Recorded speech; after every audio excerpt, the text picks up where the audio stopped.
This is a face-off between the iconic effects on the sp404 and the Akai Force. And in this video, I'm going to see if the Force can go head-to-head with each of the effects on the sp404 to either fail at recreating it, match up with it exactly, or maybe even exceed them. All right, so let's get started. Now, if this were a fight, which, let's be honest, it kind of is, then before we jump into the specific effects, I think it's worth noting a couple big differences between the two of them. On the sp404, you really only have 3 control knobs, and you can only do one effect at a time. Now, there's a certain beauty in restraint and the fact that the knobs and everything are already mapped. Now, on the Force, you have these 8 knobs here, well actually 16 if you want to jump back and forth between these 2 pages. You have the XY pad, you have this crossfade, and then you have these pad macros down here. So it'd be kind of like as if Bruce Lee had 6 arms and 4 legs. You'd have to argue, is that really a fair fight? But the downside is you have to program all of this. That takes a lot of time, and you actually have to know exactly what you want to accomplish, where this is already sort of set up and ready to go. Okay, so let's get started on a head-to-head with each specific effect. And I'm going to focus on the most iconic set on the sp404, which is the ones right here on the front panel. And let's start with the filter drive. This is how it sounds on the sp404.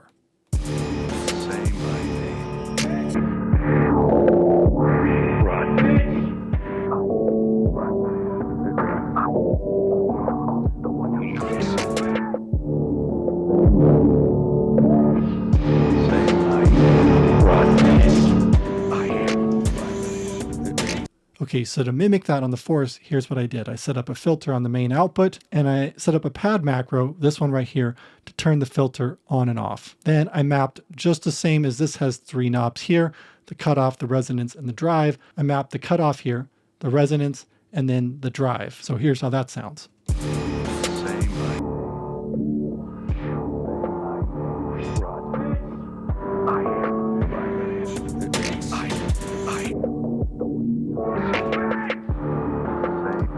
And I don't know about you, but I think this matched up perfectly. Oh, by the way, what you're hearing here is a track made with my new Breaking Bad sample pack. If you want to pick one up for free, follow the link in the description or the comments below. Let's move on to the next effect on the sp404, this voice transform. Here's how that sounds.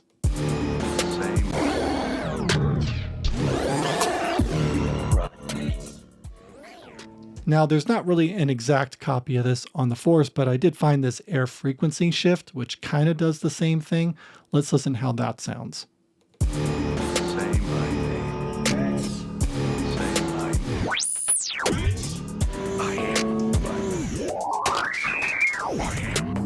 That might even be a little bit too extreme. I'm going to turn down the mix on that.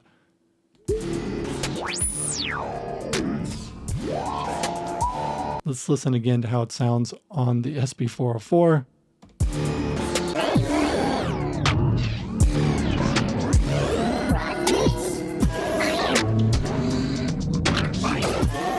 I don't know about you, but I feel like that's pretty close. I'm going to give the Force a pass with regard to how it's matching up to the sp404.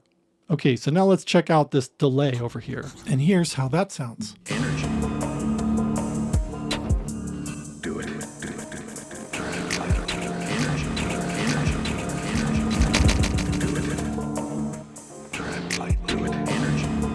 Okay, on the sp404, for this delay, these 3 knobs correspond to the time or the speed that it's going to be delaying, feedback, and also the wet-dry balance. So on the Force, I set up a delay on the master track. I use this as the on and off button, and then I put the time here on this knob, the feedback, and then the dry and wet on this one here. So let's check how this sounds.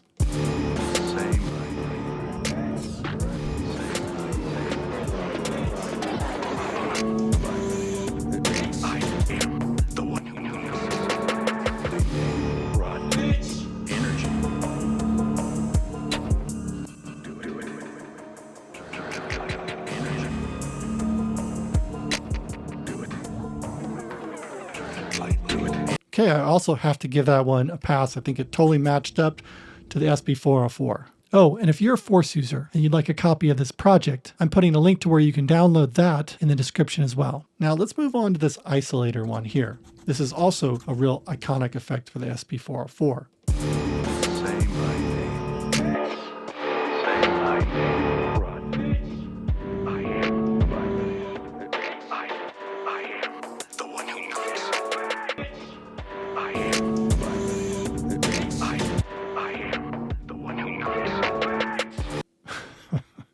So funny hearing that bitch over and over again from Jesse.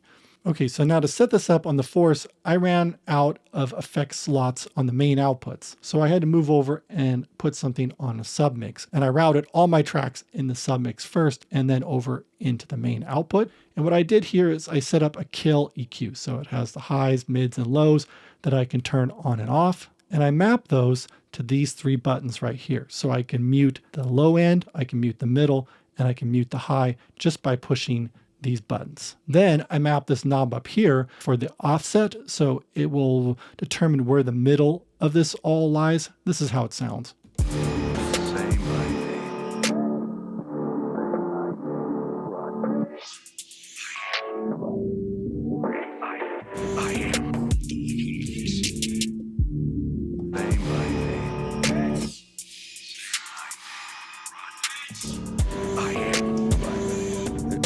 Okay, so for rating this one, it at least matches up.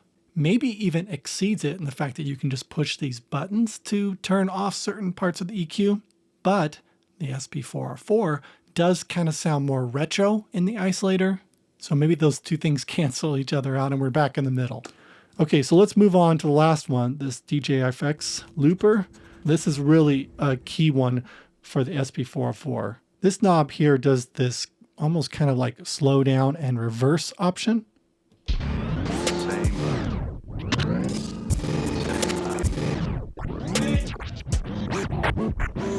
kind of get that turntable scratch. This one here turns on the beat repeat, and this is the timing for that beat repeat.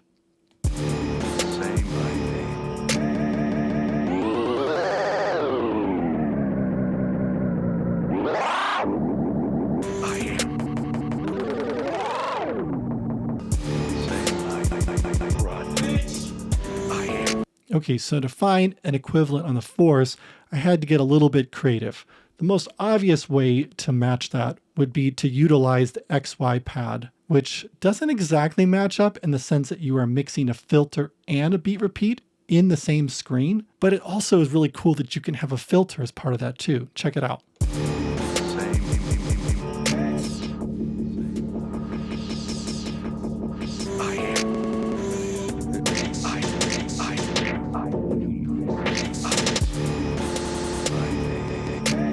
And I love how on the Force, you're able to also adjust the attack and release as well as the wet dry amount. So that definitely matches up the beat repeat part here and adds something extra, that filter. But what are we going to do about this sort of slow down reverse?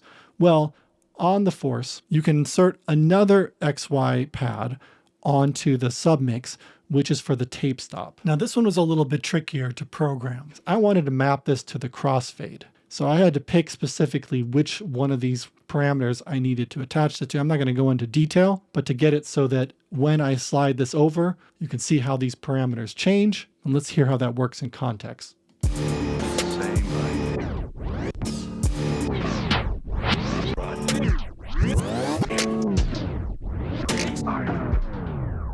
And now let's compare that to the sp404.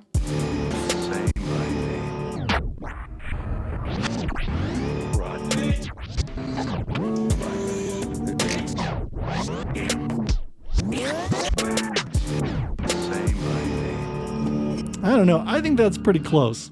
And because of that extra nuance with the XY pad, I'm going to give this an exceed here, but probably not everybody would agree. Now the last button on the sp404 is this MFX where you can pick one of these other 24 effects to put on there. And I'm not going to go through each one of these to match it up because a lot of them are pretty straightforward and the Force can definitely put those in there as well. I did run out of knobs in this area, but I could always just push this button again and map a bunch more knobs here as well. The biggest challenge here is I only have one more effect slot left. On the sp404, you can simply push this and then change the number to decide, or push a button down here to decide which effect it's going to be. So it would be easier on the sp404 to switch between some of these other ones here than it would be on the Force.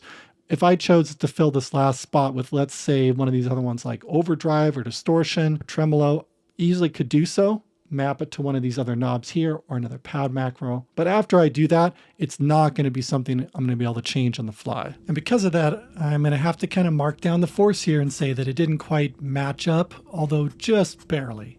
Okay, so that's a wrap. Now be sure to visit the description for a link to that Breaking Bad sample pack, as well as this Force project.